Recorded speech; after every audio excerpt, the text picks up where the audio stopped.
How does one detoxify the kidneys? The kidneys are crucial to health because the kidneys, they allow filtration of acids taken by the lymphatic system through the lymph nodes where they're expelled by the kidneys. So if the kidneys are not filtering acids properly, these acids have nowhere to go. The lymph gets hard or stagnant, and the acids back up, burn tissue, organ, and glands. You need to get the kidneys filtering. It's the key to health to almost every single situation. Because even if you have a bit of trauma, the only way the body can get rid of the trauma and the cells affected is through the kidneys.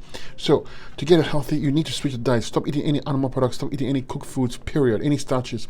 And you go 100% fruits. A 20-30 day grape only diet is fantastic to start. Use herbs for the kidneys. You need a lot of herbs for the kidneys.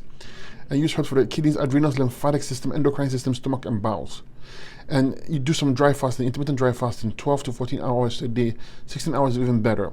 Have the herbs, have the fruits as a meal, 100% fruits, and you stick to it, and you see you're going to get healthier kidneys. Okay, very powerful, very simple.